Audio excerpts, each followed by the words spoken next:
नमस्ते, म खबर सहयात्री आदित्य मिश्रा। अहिले तपाईँ हेर्दै हुनुहुन्छ एनके नेपाल टेलिभिजन। म एनके नेपाल टेलिभिजनबाट हाम्रो हिन्दूहरूको महान चाडपर्व मिति 2077 साल 5वां महिना 5 गते शुक्ल पक्ष तृतीयामा स्त्रीहरूको महान चाडपर्व तीजको रूपमा हाम्रो देश तथा विदेशमा मनाइने गरिन्छ। यसको बारेमा चर्चा गर्नका लागि हामीसँग अहिले हाम्रा स्टुडियोमा आचार्य सत्येन्द्र मिश्राजी हुनुहुन्छ। उहाँलाई स्वागत गर्दै हामी चाहिँ तीजको बारेमा उहाँसँग केही मन्तव्य दिन गइराखेका छौँ। ल सर। ओम नमः शिवाभ्यां नवयौवनाभ्यां परस्परालिष्टवपुर्धराभ्यां नागेन्द्रकन्या वृषकेतनाभ्यां नमो नमः शंकर पार्वतीभ्यां। श्री उमामेश्वर के श्री चरणों में मैं आचार्य सत्येन्द्र कुमार मिश्र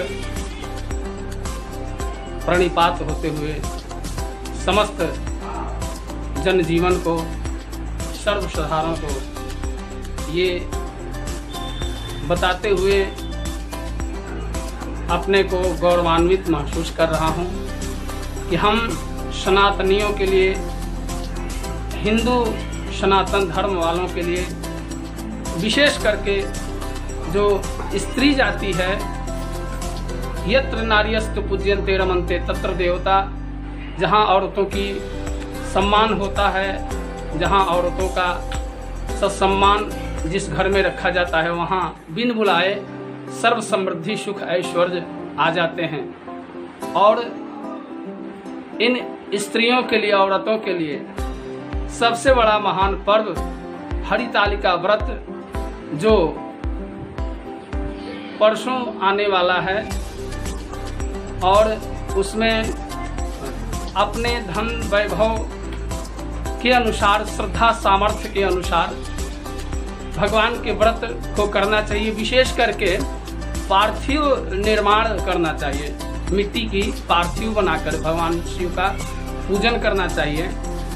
और ये 2 महीने जो हैं भगवान शिव के विशेष महीना माना गया है। नभे च नभस्ये च लिंग थापन उत्तमम।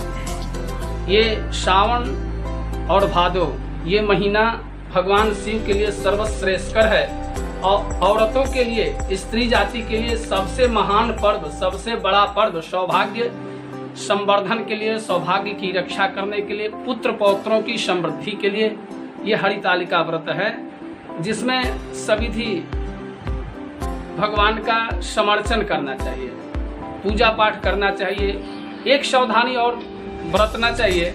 व्रत तो बहुत लोग करते हैं, लेकिन व्रत में पूरा दिमाग और पूरी एनर्जी पूजन की व्यवस्था में लगाते हुए गड़बड़ हो जाता है।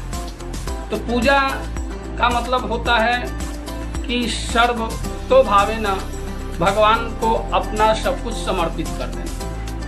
पूजा में जो संभव हो सके प्रयास करके उसको रखना चाहिए, एकत्रित करना चाहिए। नहीं मिलने पर कोई क्षोभ नहीं करना चाहिए, उसमें थोड़ी सी पूजा में कमी आ जाती है। क्यों कि भगवान जो चाहेंगे वो अपने पूजन में मंगवा ही लेंगे। बहुत लोगों को होता है ये चीज़ आया, ये नहीं आया, उसके लिए मन में थोड़ा सा ये हो जाता है। तो ये नहीं, उत्तमा सहज अवस्था, पूजा का मतलब है सहज अवस्था में हम जैसे हैं वैसे भगवान के सामने प्रस्तुत हों तो भगवान को ज़्यादा अच्छा लगता है। और हमारी सामर्थ्य अगर 1000 रुपये की है तो हम 1000 के अंदर ही पूजा करेंगे, तब भी भगवान को वो स्वीकार है। और जिस पूजन में, जिस धर्म में अपनी वृत्ति का छेदन हो, हम जिसमें हैं उससे ज़्यादा भार उठाने का प्रयास करें और बाद में हम परेशान हो जाएं, तो पूजा तामसी माना जाता है। ऐसा पूजा नहीं होना चाहिए। पूजा का मतलब कि सहज अवस्था में जो ठाकुर जी चाहें, जो भगवान चाहें, जो भगवान शिव चाहें। और इसमें औरतें तो करती हैं इसलिए कि धर्म पत्नी कहा जाता है, लेकिन इसमें बढ़ चढ़ के पुरुषों को सहयोग करना चाहिए। पुरुष लोग इससे इतर हो जाते हैं, कतराते हैं और उनकी सहयोग नहीं करते हैं, जबकि औरत अपनी पति के लिए ही ये व्रत करती है और पति लोगों को कुछ पता नहीं होता है, वो लोग इसको ढोंग मानते हैं। लेकिन आप नहीं जानते हैं कि आपकी अगर पत्नी पतिव्रता है और उसका धर्म सही दिशा में है तो आपको बहुत ऊंचाई तक पहुंचा देगा वो। इसलिए भगवान शिव का ये हरतालिका व्रत बहुत महान, बहुत पवित्र और सब कुछ देने में सर्व समर्थ है, पूर्ण समर्थ है। भगवान शिव और पार्वती का एक आपस में जो पति पत्नी का प्रेम होता है वो भी आप एक श्लोक के माध्यम से सुन लेंगे। भगवान पार्वती जी ने एक बार भगवान से पूछा कि प्रभु आप मुझे कितना मानते हैं, आप बताएं।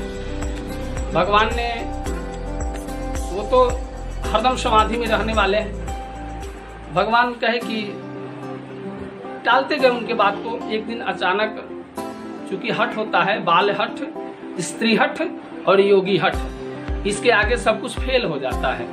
तो स्त्री हठ वहां पर प्रबल हो गया और एक दिन माँ पार्वती भगवान शिव से ये याचना की, ये पूछी कि बताइए प्रभु आप कितना मानते हैं मुझे। तो प्रभु ने कहा, भगवान शिव ने कहा, ये बताओ मैं तुमको बता दूं तो संतुष्ट हो जाओगी कि दिखा दूं। तो माँ पार्वती ने कहा तो दिखाई दीजिए प्रभु, देख लेना तो सबसे अच्छा रहेगा। तो वही एक रूप का दर्शन है श्लोक के माध्यम से कि भगवान शिव कितना मानते हैं अपने पत्नी को और पति पत्नी का परस्पर संबंध क्या होता है। दो होते हुए भी एक होते हैं शास्त्र के अनुसार। तो उसमें एक श्लोक है कि मंदार माला कुलितालिकायै कपाल मालांकित शेखराय दिव्यांबरायै च दिगंबराय नमः शिवायै च नमः शिवाय। श्लोक का अर्थ, मंदार माला कुलितालिकायै, भगवान अर्धनारीश्वर का रूप है, आधे में पार्वती का रूप है, आधे में भगवान शिव का रूप है। तो आधे में मंदार के माला भगवान पहने हैं और तालिका के पुष्प भगवती के बालों में गुथे हुए हैं, तालिका के पुष्प के गजला बना हुआ है। आधे में मंदार माला कुलितालिकाई कपाल माला, आधे गले में भगवान शिव के गले में मुंडों का माला है और भगवती के गले में बढ़िया मोती की माला है। मंदार, पुरुष को वैरागी होना चाहिए और पुरुष किसी भी अवस्था में रह सकता है, लेकिन औरतों को सजा कर रखना चाहिए। यत्र नार्यस्तु पूज्यन्ते रमन्ते तत्र देवता। तो औरतों को सविधि सजा कर रखना चाहिए और उनको संरक्षण में रखना चाहिए और वो सम्मान के अधिष्ठात्री हैं, क्षमा की अधिष्ठात्री हैं। तो भगवान अपने को बिल्कुल दिगंबर रखते हैं। मंदार माला कुलितालिकाई कपाल मालांकित शेखराय दिव्यांबराय, भगवती के अंबर अर्थात वस्त्र दिव्य हैं, उसकी कल्पना नहीं की जा सकती कितने महंगे हैं। ये कि त्रिभुवन का अगर धन संपत्ति लगा दिया जाए और एक चुंदरी तैयार हो, उससे भी कीमती भगवती के वस्त्र हैं। और भगवान के दिव्यांबराय च दिगंबराय, भगवान शिव दिगंबर हैं अर्थात दिशाएं ही जिनके वस्त्र हैं। दिव्यांबराय च दिगंबराय, ऐसे शिव पार्वती के जुगल जोड़ी को हम सब नमस्कार करते हैं। हरतालिका व्रत सब लोग करें, श्रद्धा से करें और सहज अवस्था में करें। यही मेरा संदेश है, यही मेरा निवेदन है। सब लोग धर्म से विमुख मत हों, धर्म को बिल्कुल धर्मो धार्यते प्रजा यत् स्यात् धारण संयुक्तम तद्धर्म युज्यते, धारणात् धर्ममित्याहो धर्मो धार्यते प्रजा यत् स्यात् धारण संयुक्तम तद्धर्म युज्यते। धर्म जो है प्रजा को धारण करता है, जिसमें धारण करने की पूर्ण क्षमता हो उसे धर्म कहते हैं। धारणात् धर्ममित्याहो धर्मो धार्यते प्रजा, और वह धर्म प्रजा को धारण करता है। और यत् स्यात् धारण संयुक्तम तद्धर्म युज्यते, जिस धर्म से प्रजा में, समाज में, परिवार में विघटन हो, अलगाव हो, वो वास्तव में धर्म नहीं, वो अधर्म है। तो धर्म के पथ पर चलें और यथासंभव प्रयास करें कि हम जिसके उपजाए हैं, जिसके संतान हैं, उसके लिए भी कुछ करें। यही मेरा संदेश है, यही मेरा निवेदन है।